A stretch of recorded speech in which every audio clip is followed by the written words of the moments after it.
Chair recognizes the gentleman from Georgia, Mr. Clyde, for 5 minutes. Thank you, Mr. Chairman. My gentleman colleague from California, just a couple of members ago, seems to think that Donald Trump was president last summer during the disastrous withdrawal from Afghanistan. You know, personally, I would have preferred if Donald Trump were the president last summer. If that had been the case, we would not have had the disastrous withdrawal that we saw. But it was Joe Biden who is the president, and Joe Biden who is completely and totally responsible for the crisis on the world stage known as the Afghanistan disaster.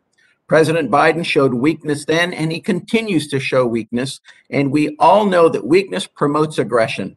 Unlike Ronald Reagan's policy of peace through strength, Joe Biden's weakness on the world stage has promoted the current Ukraine crisis and the real possibility that we may very soon see another war in Europe. Crisis after crisis is the legacy of our current president, Joe Biden. Mr. Rosio, you know, the world watched in horror as the Taliban's ragtag bunch of undisciplined fighters forced the American military into a self-made and self-chosen corner at Kabul airport last summer. Considering the optic of that disastrous withdrawal, what impact do you believe it had on foreign terrorist organizations? Thank you, sir. The foreign terrorist organizations were buoyed by what happened after the Taliban took control of the country. The U.S. was boxed into a corner in Kabul.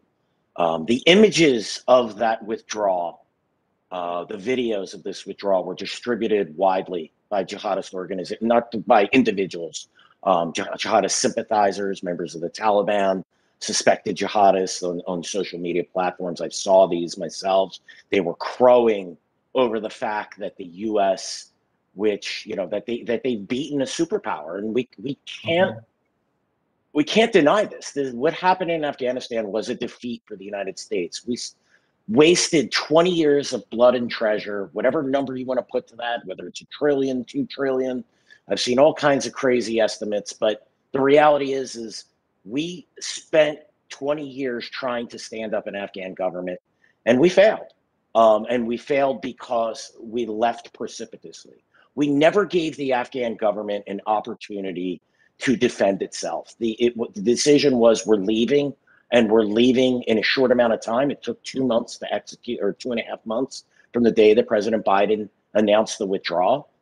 We left a small force behind. So after the U.S. left by July 4th, within a month and a half, the Taliban were in control of Afghanistan, and we were forced to leave. The propaganda boon for Al-Qaeda, for the Taliban and other jihadist groups that has come out of Afghanistan, Afghans clinging to the wheels of planes and falling from the sky, the airport being overrun, U.S. soldiers holding weapons pointing at Afghans. This is recruiting material that they're going to use both internationally to wage their local jihads, as well as to sponsor attacks against the U.S. homeland.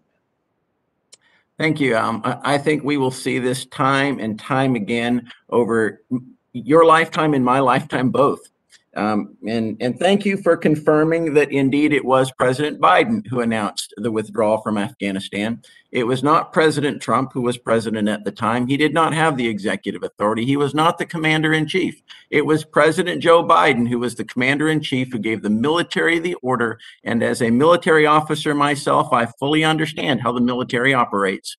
And it was Joe Biden's order. It was his directive that the military fulfilled. Therefore, the responsibility falls 100% at the feet of President Joe Biden. It was a disaster then. It's a disaster now. It will continue to be a disaster for years and years and years to come because of how it will be exploited by terrorist organizations, and they will buoy their ranks with it, and it will be a detriment to the United States. And with that, thank you, and I yield back.